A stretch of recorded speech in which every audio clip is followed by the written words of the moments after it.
Ini adab kalau mau berbuka. Sebelum berbuka baca syahadat, lalu baca istighfar. Asyhadu an la ilaha illallah, asyhadu anna Rasulullah, lalu baca istighfar. Coba diingat, mau berbuka apa yang dibaca?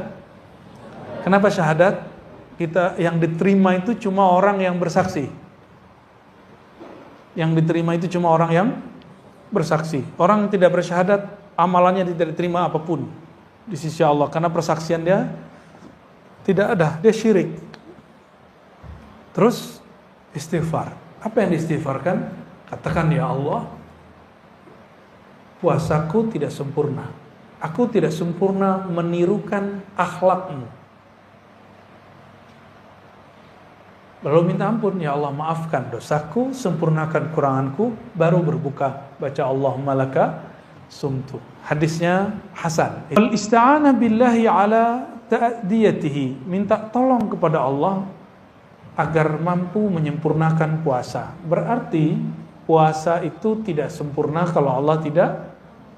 Jadi kalau antum sanggup puasa sampai terbenam matahari, itu ciri-ciri orang dibantu oleh Allah Subhanahu wa taala.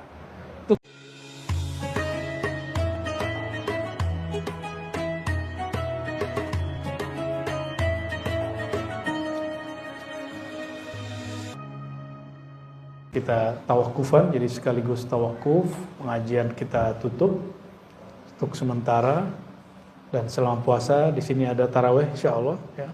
Nanti sudah ada imamnya, tenang aja.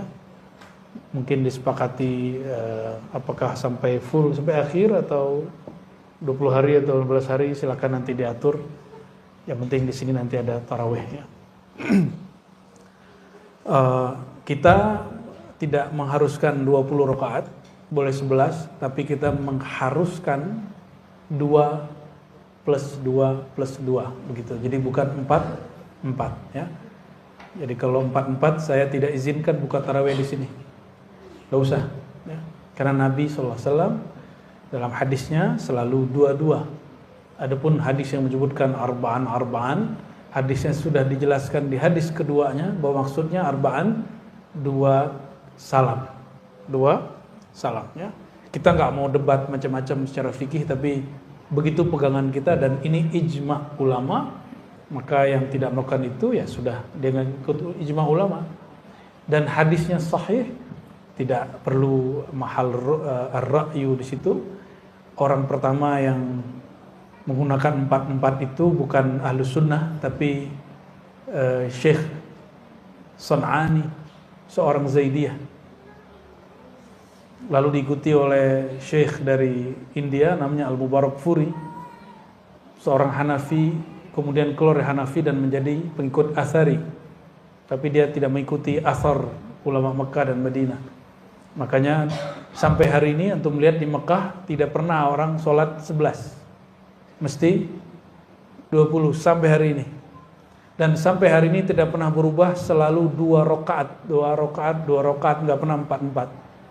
Ya, meskipun masih ngotot di Sahih Bukhari, Aisyah mengatakan Nabi sholat 4. Oke, itu bukan hadis tarawih, itu hadis witir, dan juga keliru cara memahaminya, karena hadis itu am, nahnu la na'mal bil am, na'mal bil khas. Ya, la yu'malul am biwujudil khas. Tidak boleh mengamalkan am, hadis yang umum, ketika sudah ada hadis yang khusus yang menjelaskannya. Jadi kalau ada pengurus masjid, pengurus musola, surau, jangan ditanyakan ke jamaah, tanyakannya ke siapa? Ke ulama. Kalau jamaah maunya cepat-cepat kan? Kalau perlu nggak usah sholat tarawih lah. Kalau mau cepat-cepat, maunya nggak banyak ya. Jadi setiap Ramadan itu pengurus nanya, bagaimana jemaah kita sholat 11 atau 20? Ya jemaah kan pemalas. Mintanya berapa? Iya, 11. 11, 22 atau 44, pasti jawabnya 4. Bukan karena dia Muhammadiyah atau NU, itu masalah malas saja. Nah, saya menghargai kalau ada majelis tarjih memutuskan 4, tapi bagi saya itu berbeda dengan tarjih awal. Ya, Muhammadiyah majelis tarjih awal itu 2. Silakan cek sendiri. saya punya bukunya. Dan kok yang kemudian beberapa tokoh mereka mengikuti pandangan Son'ani. Itu aneh. Mengikuti pandangan Mubarakfuri, lalu Albani. Albani oke, dia 11, tapi dia 2 bukan 4 3. Albani. Tapi Albani juga keliru. Kenapa? Karena hadis 11 bukan hadis tarawih, tapi hadis sholat witir. Silakan cek sendiri Sahih Bukhari, Muslim, Abu Daud, Tirmizi dan hadis yang lain. Kenapa? Dalilnya apa? Cek di situ, Nabi sholat malam tidak lewat, tidak lebih dari 11 rakaat, baik di bulan Ramadan atau di luar Ramadan. Ini lafaznya begitu. Coba antum lihat, adakah sholat tarawih di luar Ramadan? Ada nggak? Oleh karena itu, hadis ini bukan hadis sholat tarawih, itu hadis sholat witir. Karena witir paling tinggi, paling banyak 11 rakaat. Oke? Nah, ini pembahasan saya tahun-tahun 2004 sampai 2010 itu masih begitu-gitu pembahasannya ya. Karena sekarang penting dibahas, ya kita bahas ala kadarnya. Namun kalau ada yang ngotot saya 4-4, nggak usah juga berdebat. Biarin aja, nggak usah berdebat. Karena berdebat itu saudara jadi lawan. Lawan jadi musuh yang dibenci sampai mati nanti. Itu sebabnya Allah membenci orang berjidal, karena antum lihatlah sendiri ya. Debat presiden dulu temenan cuma karena nyerang pribadi, jadi temenan nggak sekarang? Nggak ada ya. Sama urusan dalil, orang kalau berdebat nggak akan baik. Oleh karenanya salah satu adab kita, la nujadilu ahadan illa daruratan. Kita tidak berjidal, berdebat kecil darurat. Darurat itu apa? Dia datang ke majelis kita, masa kita nggak bales? Itu harga diri itu. Ya, atau kita diundang, kita nggak ngajak debat, kita diajak debat di kandang dia, hajar aja langsung. Ya. Tapi kita nggak akan nantang orang berdebat. Ya, itu adab kita. Yang nantang debat, laisa minna, baginda Rasulullah. Karena ini tawakufan mau Ramadan, kitab Al-Luma karya Imam Abu Nasr As-Sarraj At-Tusi, kita buka bab zikrus saumi wa adabuhum ya, wa adabihim fihi. Ini halaman 151. Ini kalau kitab yang ini nih, atau sama nggak? Ustadz Rahmat sama nggak kitabnya? Oh sama ya. Yang nggak punya kitabnya, PDF-nya ada ya. Semoga nanti tim ribat mau nerjemahin kitab ini. Kalau nggak nanti cuma teman-teman kita penerbit keislaman mau nerjemahin ya. Saya siap ngasih kata pengantarnya, nggak usah dibayar. Kita support dengan ngasih kata pengantar, insya Allah ya. Bismillahirrahmanirrahim. Al-Fatihah ila ruhin Nabi sallallahu alaihi wasallam wa ila al-muallif Al-Imam Abu Nasr Abdullah As-Sarraj At-Tusi. Al-Fatihah. Bismillah.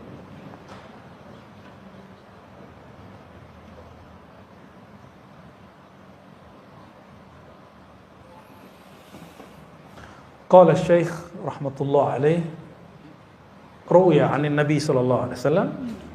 Syekh Abu Nasr As-Sarraj pengarang kitab berkata, diriwayatkan dari Nabi sallallahu alaihi wasallam, Allah berfirman. Ini berarti hadis qudsi. As-sawmu li wa ana ajzi bih. Saum itu milikku, wa ana ajzi bih. Akulah yang langsung membalasnya. Ini firman Allah. Maka saum itu perbuatan ngapain? Yang diterjemahkan dalam bahasa Indonesia atau bahasa Melayu, puasa. Tapi puasa dalam bahasa Melayu lama bukan bahasa Melayu, itu bahasa Sanskerta. Bahasa Sanskerta yang bermakna mendekat kepada yang Maha Esa. Ya, upa kuasa. mendekat kepada yang Maha Esa. Itu arti dari puasa. Maka orang-orang dahulu sebelum Islam masuk, mereka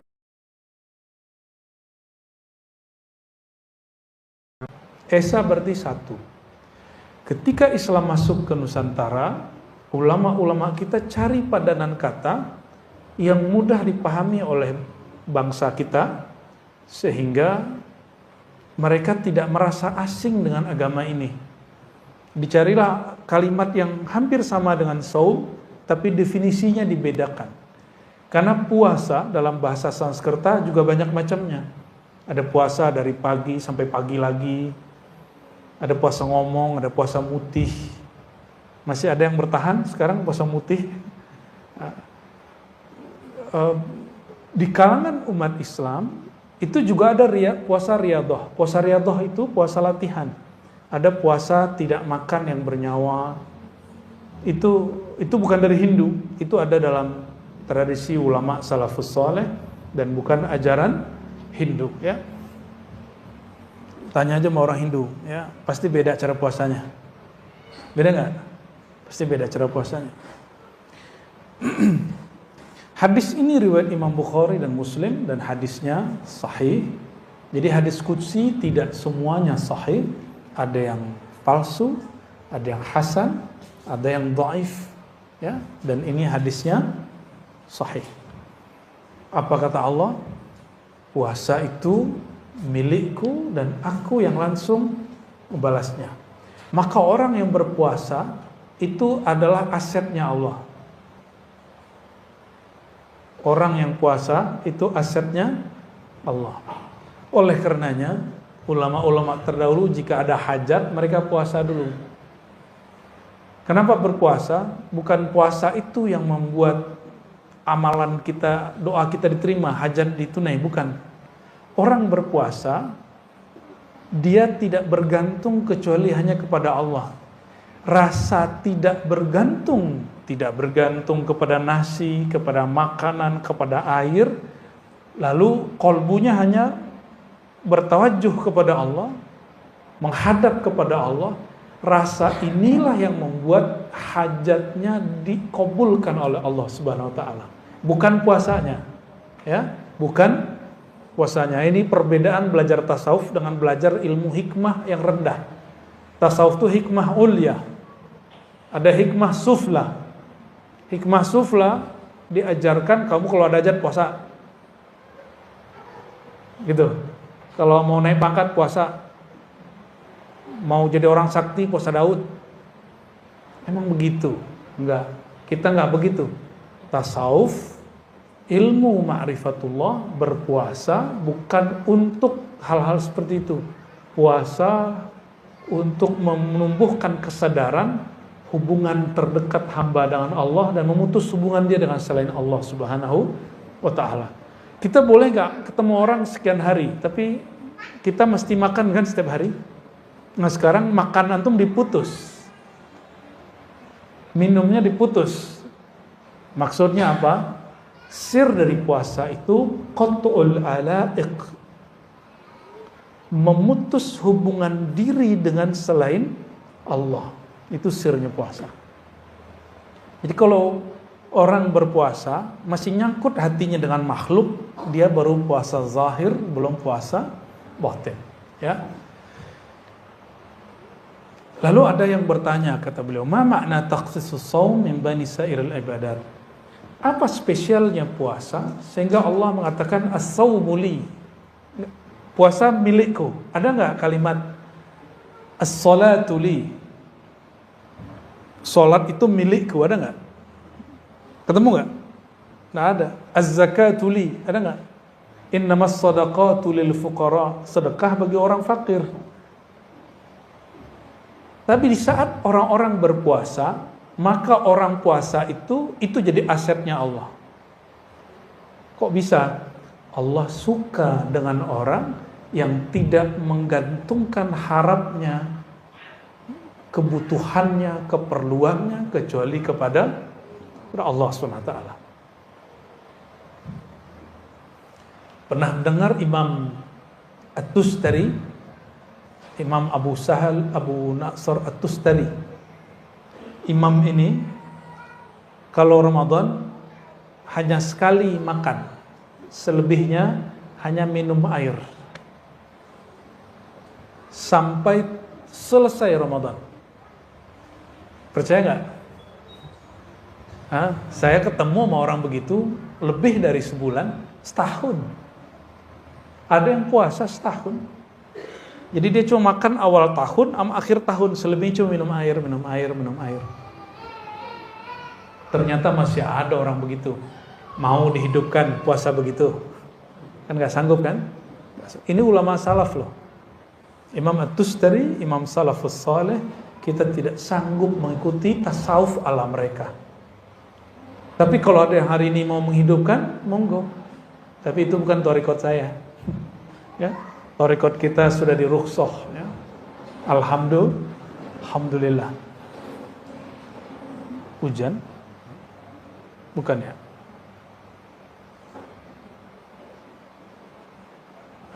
Coba perhatikan di sini. Qad alimna anna jami'al a'mal lahu. Semua amal itu betul untuk Allah. Tapi untuk Allah, amalan apapun selain puasa itu mesti diikrarkan oleh orang yang beramal. Kalau kita mau sholat, kita baca niat. Sholli fardal maghribi salasa raka'atin lillahi. Kita yang ngomong, benar gak? Di dalam doa iftitah kita mengatakan inna salati wa nusuki wa mahyaya wa mamati lillahi rabbil alamin. Ada enggak situ saumi? Inna salati, salatku, wa nusuki, ibadahku.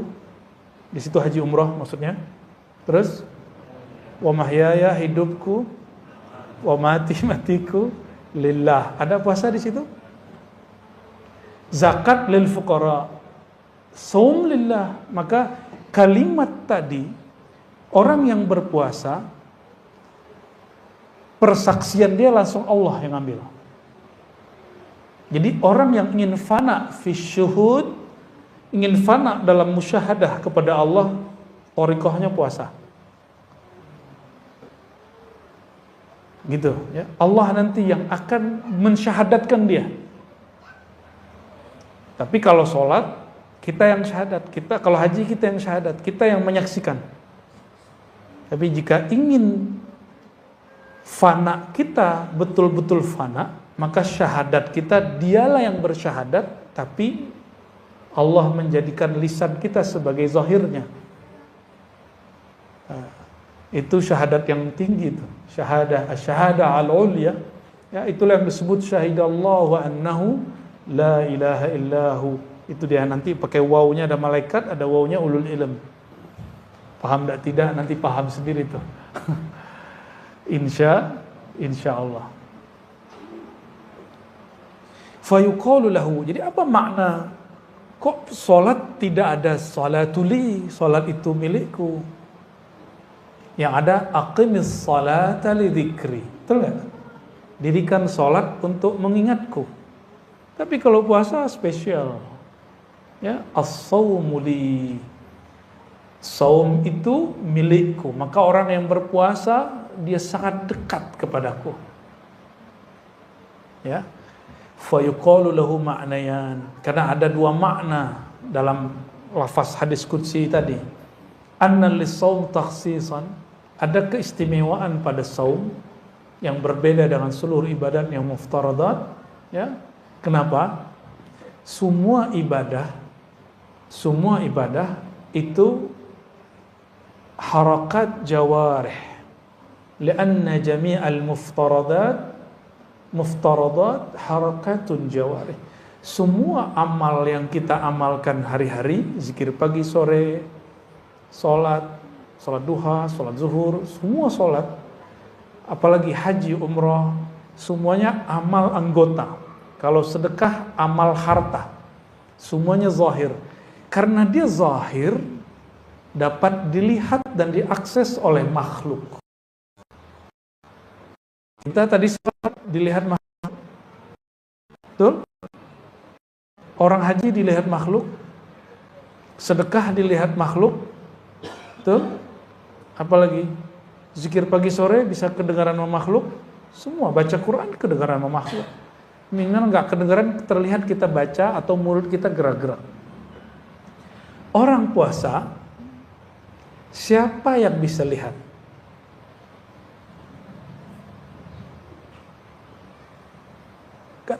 Jam 9 semua orang nggak ada yang makan, nggak ada yang minum misalnya, kan bisa aja dia ngaku dia puasa, padahal dia nggak puasa. Coba rasakan, ingat-ingat di rumah kalau kita puasa, nggak ada orang, nggak ada siapa-siapa, tidak ada yang berani nyeduh teh. Kenapa? Tidak ada yang berani buat kopi. Why? Kenapa? Padahal tidak ada CCTV, tidak ada yang akan mengkoreksi kita, nggak ada sama sekali. Lalu kenapa kita terus puasa? Padahal tidak ada yang ngawasi. Inilah sir puasa, bahwa jalan pintas untuk wusul kepada Allah, sampai merasakan Allah itu, darajat ihsan, itu puasa. Maka orang yang banyak sholat kurang puasa, sholatnya kurang khusyuk. Coba cek. Antum puasa hari ini, tadi misalnya kemarin hari Senin atau hari Kamis. Kalau puasa coba jalan keluar, naik motor atau naik mobil, terus melihat orang buka aurat, berani nggak terus memandangnya? Padahal tidak ada yang melihat. Kamu ketahuan loh ya, matanya jelalatan, nggak ada. Mata kita tiba-tiba ditarik, jangan lihat, dan kita nggak mau lihat. Itu sir puasa. Ini yang disebut muraqabah. Apa sebutannya? Muraqabah. Jadi kalau mau cepat merasakan kehadiran qalbu, diperhatikan Allah, lazimu as-saum, banyak-banyak berpuasa. Ini sir rahasia orang berpuasa yang gak ada pada orang sholat, gak ada pada haji, tidak ada pada umrah, tidak ada pada sholat malam, tidak ada. Ini hanya milik ahlus saum, ya, orang-orang yang berpuasa. Tapi coba antum rasakan, malam tadi atau malam ini saya tidak berniat besok pagi hari Senin misal, jam 7 perutnya lapar nggak? Bunyi-bunyi nggak perutnya? Ya. Terus sarapan, nanti jam 12 bunyi lagi nggak? Ya, lapar lagi. Coba kalau kita puasa, kita katakan nawaitu shauma ghadin, aku niat puasa esok hari karena Allah. Besok pagi jam 7 lapar nggak? Jam 12 lapar nggak? Enggak. Jam 4 lapar? Nggak bakal lapar. Bayangkan niat itu di kolbu, tapi efeknya bisa tunduk seluruh tubuh. Seluruh anggota tubuh kita tunduk dengan kata-kata yang ada di niat. Maka orang yang kuat puasa, dia mampu menaklukkan dirinya. Kalau dia mampu taklukkan dirinya, baru dia mampu diizinkan Allah menaklukkan alam. Baru alam berkhidmat kepada dia. Maka kalimat yang disampaikan oleh Imam Ahmad bin Hanbal, man arafallah, siapa yang kenal Allah, ata'ahu ma siwallah, ya, atau khasyahu ma siwah, maka selain Allah takut kepadanya, takluk kepadanya. Jadi Imam Ahmad itu dulu pernah disiksa di penjara, dipaksa untuk mengatakan sesuatu yang bertentangan dengan akidah Ahlussunnah. Dipaksa oleh Algojo, ditelanjangi, sarungnya dilepas. Ini tanda kalau orang dulu nggak pakai gamis panjang kayak kita hari ini, mereka pakai sarung. Sarungnya dilepas sehingga Imam Ahmad auratnya terbuka. Imam Ahmad masih pakai celana dalam. Cuma mazhab Imam Ahmad, paha dan lutut bagian dari aurat. Imam Ahmad cuma ngomong gini ke sarungnya, ya izari ittaqillah, wahai sarungku takutlah kepada Allah. Langsung sarungnya naik. Itu setiap kali Algojo mau narik, Algojo yang jatuh atau Algojonya ketarik. Maka si Algojo ada yang tobat tuh sebagian jadi murid Imam Ahmad bin Hanbal, ya.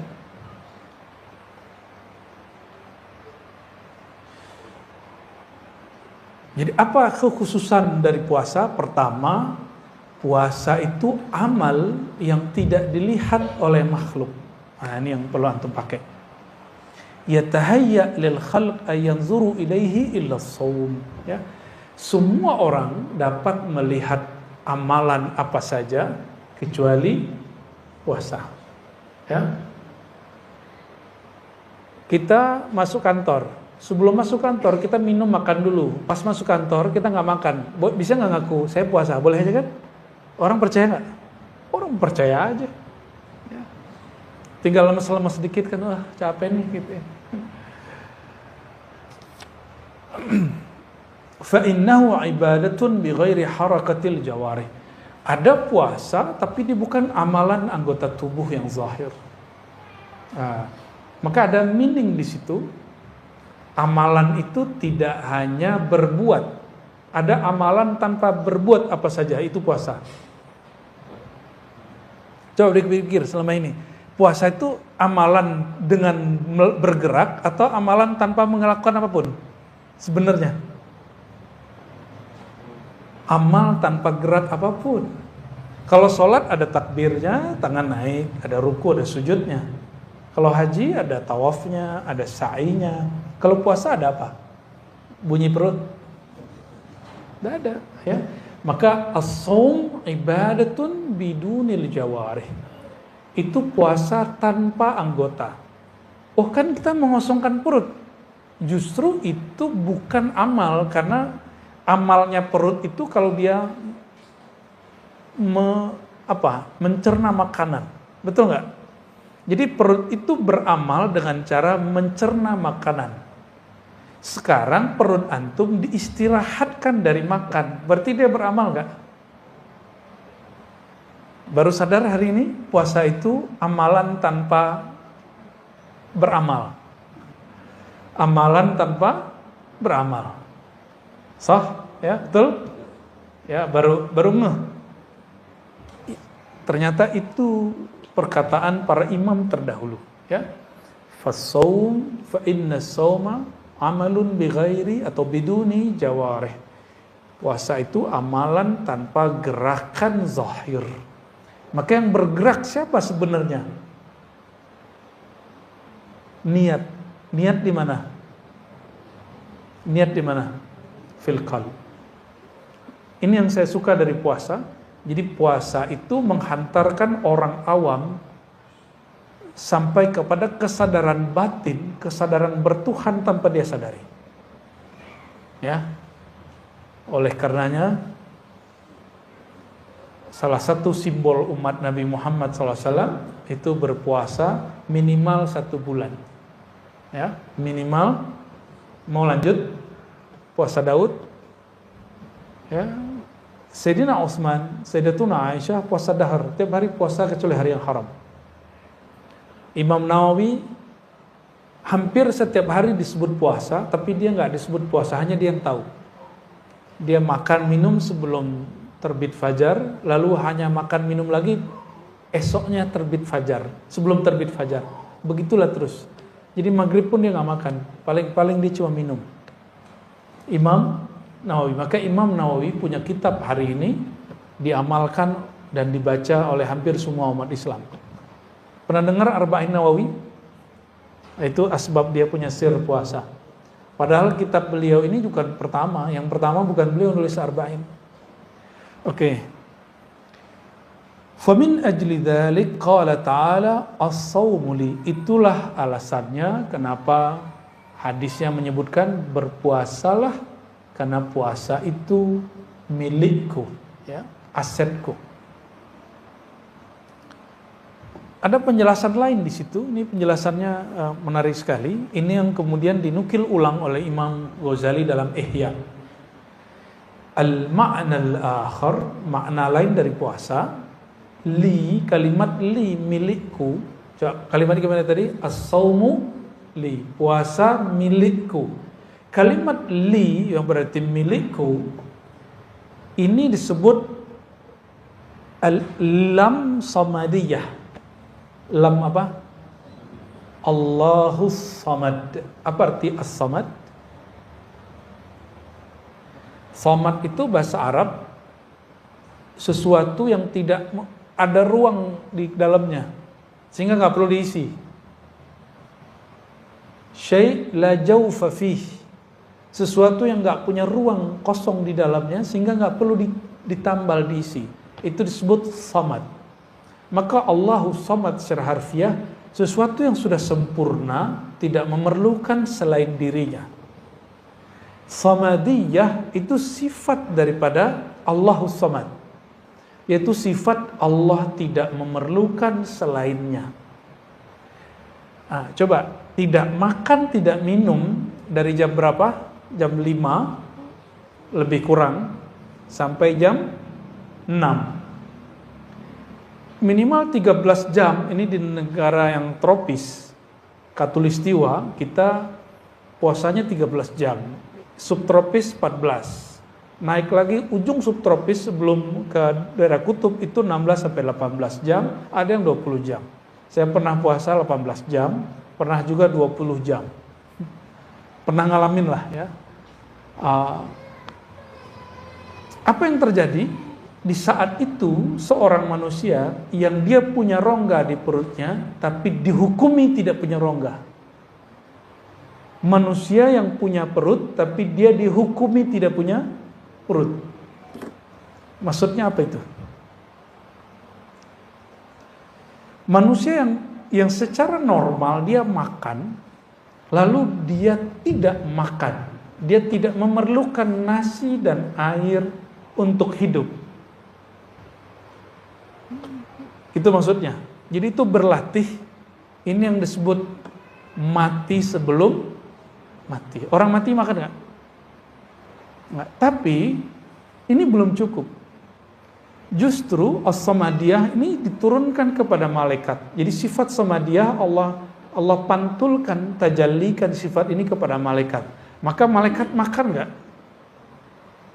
Makan? Malaikat minum? Malaikat tidur? Nah, maka ada satu hal yang saya gak bingung sama orang puasa. Dalam rumusan orang-orang ahli food combining kah, atau dulu disebut ahlul ghaza, ahlul qut, pakar makanan di kitab-kitab. Banyak makan, banyak minum, banyak tidur. Jadi orang banyak makan dan minum menyebabkan banyak tidur. Jadi mau antum minum kopi 5 gelas sehari, itu kan banyak. Pasti tidur. Katanya kopi bikin orang nggak ngantuk. Pasti ngantuk. Ya, pasti ngantuk. Karena kebanyakan air. Ya. Terus, kok bisa begini? Oh, ternyata ada kesalahan pola bersahur dan pola iftar. Pola berbuka. Orang berbuka, dia tidak melakukan manhaj Nabi Muhammad SAW. Nabi Muhammad SAW kalau berbuka pakai apa? Nggak pakai gorengan. Nabi Muhammad SAW pakai kurma, kalau tidak pakai apa? Air putih. Nabi nggak bilang buah yang lain, padahal ada buah yang lain loh. Coba tanya sekarang pakar-pakar kedokteran, pakar biologi, pakar-pakar food combining, mereka bisa menjawab dan menjelaskan sir kenabian yang tidak pernah ada nabi satupun menjelaskan ini kecuali Nabi Muhammad SAW. Maka secara ilmu fikih, berbuka dengan kurma dan air hukumnya apa? Mustahab atau sunnah. Tapi secara ilmu hakikat itu hampir wajib. Kalau sayang ke badan, kalau sayang ke, dan nanti akan membuat orang tubuhnya stabil. Kenapa? Dalam waktu sekian lama kita tidak konsumsi apapun, kita memerlukan sesuatu yang manis. Dan manisnya normal. Itu ada pada kimiawinya nabati. Itu ada pada kurma. Di zaman dulu kan tidak ada kurma di Indonesia. Tidak ada kurma di Nusantara, di Malaysia, di Singapura, di Brunei nggak ada. Ada nggak? Maka coba cari padanan buah yang tidak terlalu asam tapi dia manis. Apa? Bukan pisang. Pisang itu asam. Jadi antum yang asam lambung jangan langsung berbuka dengan pisang. Kecuali pisangnya direbus. Apa? Coba cari makanan. Hah? Manggis asam. Pepaya, right. Pepaya. Apalagi yang sejuk di perut? Semangka, apalagi? Tapi Nabi nggak bilang semangka kok. Terlalu keras semangka itu. Duren. Ya salam, ya salam, ya salam. Wajar kalau lagi taraweh nguap. Ya. Dan sendawanya mengganggu semasjid. Kenapa?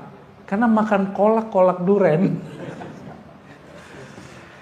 Saya agak heran, ternyata di kitab lama, sampai ke masa Imam Ghazali itu disebutkan ada pola yang berubah dari orang Islam selama berpuasa, yaitu membuat makanan yang nggak pernah ada di luar bulan puasa.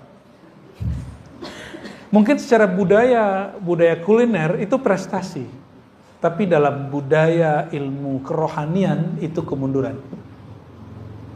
Nah, gimana biar dia nggak mundur? Buat, tapi jangan berlebihan. Tapi mana ada ya? Di kampung saya di Payakumbuh itu pasar melebar kemana-mana. Jadi pasar bukan pasar lagi. Sepanjang jalan raya itu menjadi pusat kuliner. Dari awal masuk kota sampai pusat kota sampai ke ujung kota itu lagi. Semuanya kuliner sampai ujung. Yang saya nggak pernah lihat di bulan ini ada bulan besok itu. Itu udah ditulis Imam Ghazali di kitab Musyam bab puasa di Ihya Ulumuddin. Maka beliau mengatakan wajar puasa kebanyakan orang Islam gagal. Coba, Umi biasanya buat apa, Mi? Kalau bulan puasa, kolak duren. Apa? Yang sejuk-sejuk, boleh olahan tapi sejuk. Ini saya bukan berbicara sebagai pakar food combining, tapi sebagai orang yang mengamalkan amalan kholwat selama Ramadan. Salah satu kaidah kholwat, suluk, itikaf adalah taqlilut ta'am wa syarab. Menyedikitkan makan dan minum. Dan tidak memakan yang, kalau kami lagi kholwat, tapi nggak makan yang bernyawa. Jadi yang dimakan cuma sejuk-sejuk aja. Ada yang beratnya di atas seharusnya? Mau cepat turun nggak? Mau cepat turun? Ini doam ini. Coba 10 hari nanti, kan ikut suluk nih 10 hari. Hanya berbuka dengan kurma, nggak makan nasi. Ya. Kalau mau habis kurma baru buah-buah yang lain, pisang kayak kolak silakan, tapi jangan makan nasi. Kalau mau makan lauknya dimakan. Cobain nanti, jangan makan nasi. Karena lemak kita dari nasi. Dan saya melakukan itu bertahun-tahun kalau lagi kholwat. Itu berat kita turun drastis. Coba bayangkan antum bawa buah ini, satu tangan sini, satu tangan sini. 5 menit pegel nggak? Itulah yang terjadi pada orang yang gampang lelah beribadah, karena tubuh dia tambah berat. Nambah berat 1 kilo, 2 kilo, 3 kilo. Dan inilah yang terjadi pada umat Islam. Awal Ramadan, ramai sekali masjid. Akhir Ramadan, semuanya kaki dan perutnya sudah berat. Dari mereka nggak datang lagi ke masjid. Betul nggak? Ya. Jadi silakan buat kolak, tapi jangan berlebihan. Ya. Jangan buat makanan apapun, tapi jangan kulu washrabu wala tusrifu. Makan minum tapi jangan berlebihan. Ya.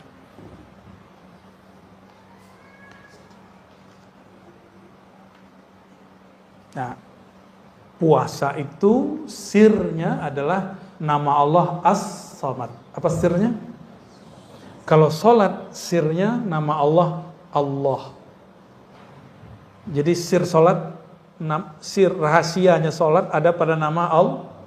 Sirnya, rahasianya puasa ada pada nama Allahus Samad, As-Samad. Apa makna As-Samad?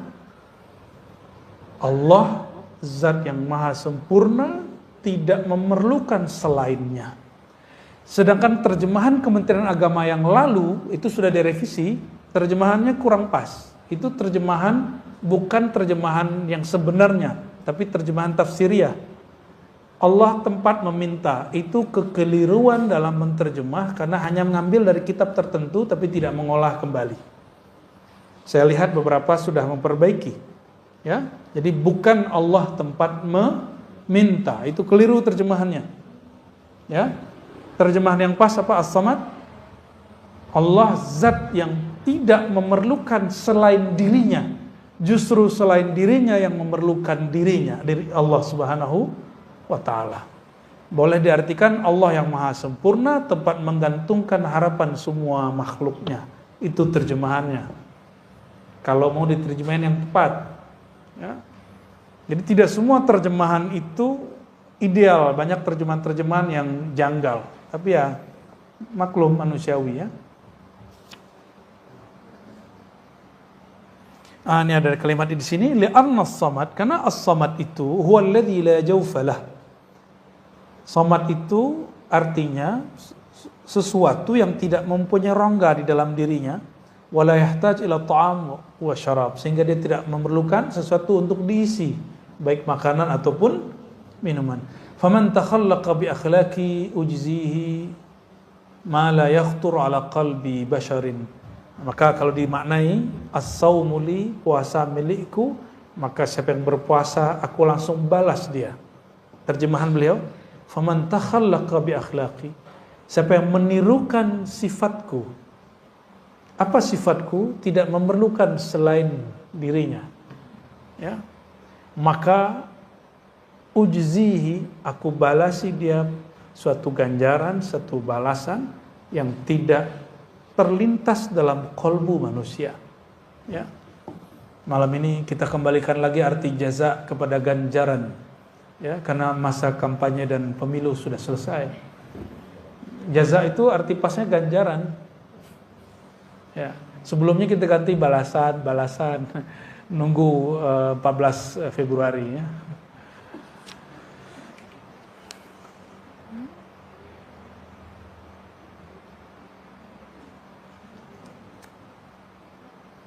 Lalu di situ disebutkan ya, Allah membalas wa'adda ala jami'i fi'lil hasanat as-thawab wa'ada ya. Allah menjanjikan semua orang yang beramal satu amal dilipat gandakan 10 sampai 700 ya. Illa sha'imin was shaimun, semua amalan sampai 700 kecuali puasa. Puasa unlimited. Maka ada surat Az-Zumar ayat 10, innama yuwaffas sabiruna ajrahum bighairi hisab. Innama, hanyalah disempurnakan orang-orang yang berpuasa itu ajrahum, ganjaran kebaikan mereka, bighairi hisab, unlimited, tak terbatas. Jadi kalau zikir subhanallah berapa lipatnya? 10. Kalau puasa unlimited. Karena kita bersama dengan yang membalasnya. Itu bedanya ya. Fa kharaja as-sawm min al-hasanah al-ma'duda wa thawabiha li'anna as-sawm huwa sabru an-nafs an ma'lufatiha wa imsak al-jawri an jami' syahawatiha. Ya. Puasa seperti apa yang dibalas seperti orang-orang yang saum, seperti orang yang sabar ya. Itu orang yang sabar terhadap dirinya, kesenangan dirinya, dan menahan anggota tubuhnya dari syahwat. Jadi minimal puasa yang sesuai salafus soleh apa? Sabrun nafs an ma'lufatiha, menahan diri dari kesenangan-kesenangannya. Yang kedua, imsakul jawarih, menahan anggota tubuh dari syahwatnya. Syahwat perut makan, syahwat lidah ngomong, syahwat mata apa? Syahwat mata lihat yang bening-bening, syahwat telinga dengerin aib orang. Asik loh dengerin aib orang itu. Itu sebabnya pengamat politik itu laku, karena dia ngomongin orang terus. Itu sebabnya acara-acara gosip itu rame, ada aja, padahal ulama sudah fatwakan haram. Ya kan? Ulama sudah fatwakan haram tapi masih ada. Karena memang fatwa ulama itu cuma untuk fatwa, nggak mereka ikuti ya.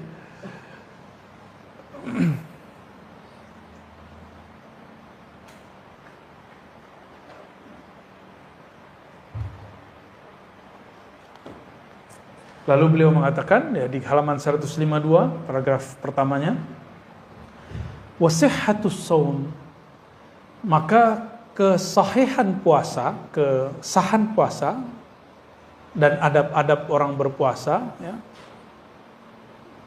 itu tergantung kepada, coba, ada banyak hal di sini. Satu, sihhatu maqasidihi, kelurusan niatnya. Yang kedua, mubayanatu syahawatihi wa hifzi jawarihi, menjaga anggota tubuhnya. Yang ke berapa?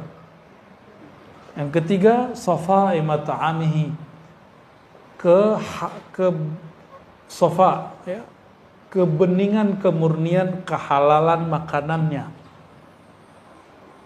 Wa ri'ayatu qalbih. Ya, tadi masih fisik. Sekarang masuk ke yang nomor berapa nih? Nomor 4, masuk ke urusan kolbu. Ri'ayatu qalbih. Puasa itu tidak hanya menjaga diri, menahan diri dari makan, tapi juga menjaga kolbu. Wa dawami dzikrih. Nah, ini dawam zikri namanya ini di depan. Nama dia dawam zikri. Dawam zikri. Apa arti dawam zikri? Senantiasa mengingatnya. Wa qillati ihtimamihi bil madmun min rizqi, dan sedikit perhatian dia terhadap rezeki yang sudah ditanggung untuknya. Kita ngeliat makanan gak nafsu gitu. Coba, makanan yang di rumah itu halal apa haram? Haram apa halal? Gak dimakan tuh. Maka as-saim al-haqiqi, orang yang puasa hakiki, mustahil dia korupsi. Karena yang halal pun dia gak makan. Masih yang haram dia makan. Bener gak? Jadi yang koruptor itu gak puasa itu. Dia gak dihitung puasa, dia puasanya puasa anak-anak. Dia kira Allah gak lihat. Padahal kalau dia puasa, dia ngerasa Allah lihat. Maka terapi bagi orang-orang yang gak bisa nolak gratifikasi, itu puasa. Karena orang puasa gak akan pernah nerima. Puasa aja coba, puasa Daud kayak. Jadi pejabat-pejabat tuh suruh aja puasa Daud. Bukan biar jabatannya lanjut, bukan. Ngapain jabat cuma 5 tahun, tapi dilaknat Allah sampai mati. Untuk apa? Ya, ini yang dilupakan oleh caleg-caleg ini ya. Caleg-caleg pejabat-pejabat. Antum bayangkan, nyalek belum tentu juga selesai 5 tahun, ada yang mati duluan. Kalau diangkat jadi pejabat, kadang-kadang dimutasi 3 bulan. Orang menjabat cuma sekian hari, sekian bulan, sekian tahun, tapi Allah memusuhi dia bertahun-tahun sampai mati. Mau begitu? Nauzubillah min dzalik. Itu sudah berapa? Sudah 6. Naik lagi. Ciri-ciri orang yang diterima amalannya, dia tidak merasa beramal. Kalimatnya apa? Wa qillatu mulahazatihi li shaumih. Dia tidak memperhatikan puasanya. Dia tidak menganggap dirinya berpuasa. Dia enggak menganggap dirinya soleh. Wa wajlihi min taqsirihi. Dia menganggap puasanya enggak sempurna. Nah, jadi ini yang adab kalau mau berbuka. Sebelum berbuka baca syahadat, lalu baca istighfar. Asyhadu an la ilaha illallah, asyhadu anna Rasulullah. Lalu baca istighfar. Coba diingat, mau berbuka apa yang dibaca? Kenapa syahadat? Kita yang diterima itu cuma orang yang bersaksi. Yang diterima itu cuma orang yang bersaksi. Orang yang tidak bersyahadat, amalannya tidak diterima apapun di sisi Allah, karena persaksian dia tidak ada, dia syirik. Terus istighfar. Apa yang diistighfarkan? Katakan, ya Allah, puasaku tidak sempurna. Aku tidak sempurna menirukan akhlakmu. Lalu minta ampun, ya Allah maafkan dosaku, sempurnakan kuranganku, baru berbuka. Baca Allahumma laka sumtu. Hadisnya hasan, itu tidak dhaif seperti yang diklaim oleh sok-sok pendhaif hadis. Ya. Hadis ini hukumnya apa? Hasan. Allahumma laka sumtu. Siapinlah dihafalin. Allahumma laka sumtu wa bika amantu. Ya, mana kurmanya makan. Baik, jadi sediakan apa di depan nanti? Kurma, walaupun cuma 1, 2, atau 3. Ya. Dan hati-hati, ini teman-teman, saya ketemu seorang dokter dan dia ngingetin saya, tidak semua kurma itu higienis. Dari sananya higienis, tapi nyampe di sini belum tentu higienis. Jadi kalau antum beli kurma, dia tidak di-pack dengan oke, cuci dulu. Aneh kan? Tapi terus dilakukan. Tapi kalau kurmanya di packagingnya bagus sehingga mustahil kena debu-debu dan bakteri, silakan langsung dikonsumsi. Tapi kalau kurma yang curah, saya tidak anjurkan antum langsung konsumsi. Kalau mau dikonsumsi, bersihin dulu. Ya, aneh kan, kurma disuci itu aneh. Tapi gimana lagi, itu yang terjadi. Saya beberapa kali sakit perut dan kita nggak makan apa-apa, pas ingat ya makan kurma. Kurmanya kurma curah. Nah, kita nyaranin orang-orang yang usaha kurma jangan jual kurma curah. Kurmanya di packaging yang baik. Ya, apalagi kurma yang ditebar di pasar tepi jalan. Aduh, ya Allah. Nah, ini kelemahan Indonesia. Pasar tradisional Indonesia belum menjamin mutu makanan buah yang dijual secara baik. Semoga teman-teman kita di kementerian itu memperhatikan itu. Sehingga kita minat gitu belanja di pasar tradisional, ya, yang kemudian dijadikan pasar modern, ini sama aja. Baik. Wal isti'anah billahi ala ta'diyatihi, minta tolong kepada Allah agar mampu menyempurnakan puasa. Berarti puasa itu tidak sempurna kalau Allah tidak. Jadi kalau antum sanggup puasa sampai terbenam matahari, itu ciri-ciri orang dibantu oleh Allah Subhanahu wa ta'ala. Itu kabar gembiranya. Kalau demikian, layakkah seorang hamba yang kenal hakikat puasa lalu minta balasan pahala puasa? Kita mampu menyempurnakan puasa, izin siapa? Terus antum minta balasan? Gak sopan namanya. Itu enggak sopan, ya. Nah, di sini ada status dari puasa 15 hari, makannya cuma sekali. Kalau bulan Ramadan, makannya cuma sebulan itu sekali, dan malamnya cuma minum air. Ya. Wa kana yuftir 'alal ma'il qurah wahdahu kulla lailah. Setiap malam cuma minum air.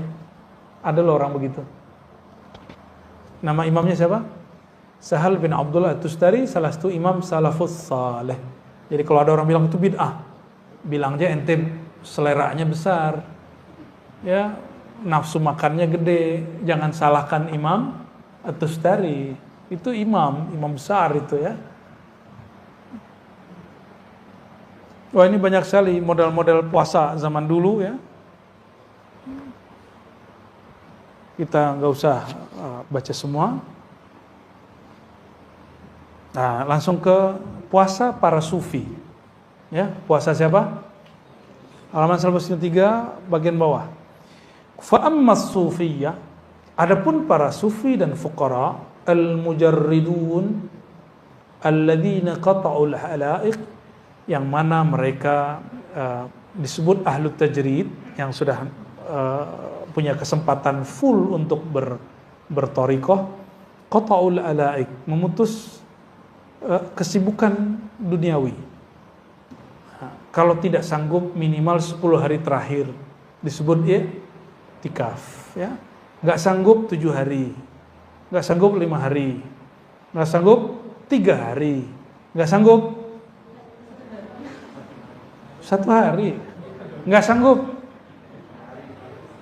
Kayaknya perlu dipuasain tuh orang. Udah meninggal tuh orang tuh. Mati kolbunya sudah itu. Ya. Selevel Nabi masih itikaf 10 hari. Ada yang sesibuk Nabi nggak? Nabi itu istrinya 11, panglima perang, direktur zakat, pemimpin negara, guru ngaji, imam masjid. Ada yang sesibuk beliau? Ada yang sesibuk beliau? Kan gak ada.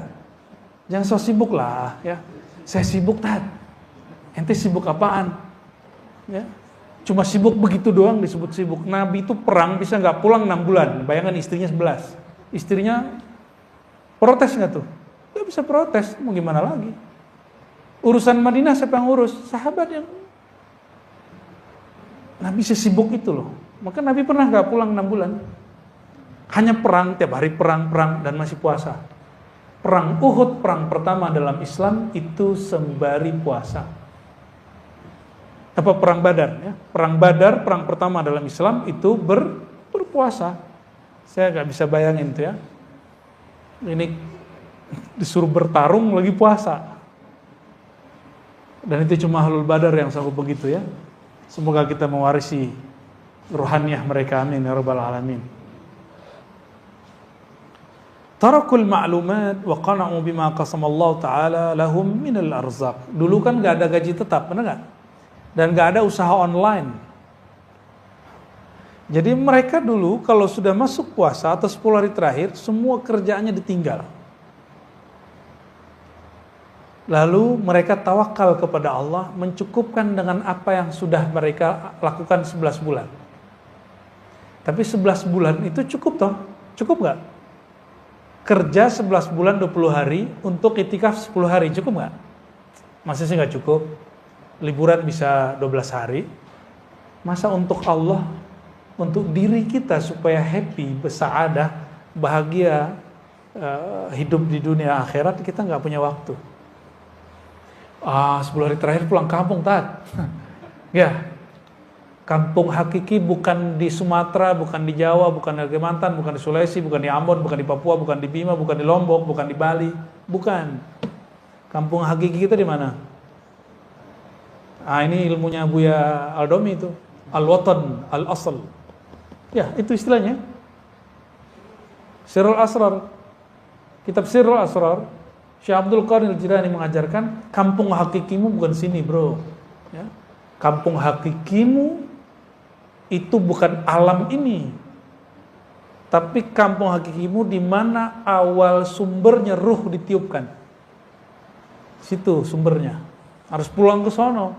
Itu yang disebut pulang kampung. Pulang kampung menyenangkan nggak? Pulang kampung ke Al-Watan Al-Asl, pulang kampung ke kampung rohani lebih membahagiakan lagi. Pulang kampung mungkin orang tuanya sudah meninggal, tapi Al-Watan Al-Asal itu ruhnya nggak pernah meninggal. Yang di sono nggak pernah meninggal. Ayahanda ruh, induknya ruh nggak pernah meninggal. Saya sekarang pulang kampung sudah nggak ada minat. Kenapa? Ayah saya udah wafat 4 bulan lalu. Ibu saya udah meninggal sebelum pandemi. Paling ada cuma saudara. Kalau nggak ada surau suluk di kampung, saya nggak mau pulang. Kenapa? Surau Suluk itu kenangan saya merasakan Al-Watan Al-Asl. Kampung yang asal muasal itu. Zahirnya surau, zahirnya zawiyah, ribat.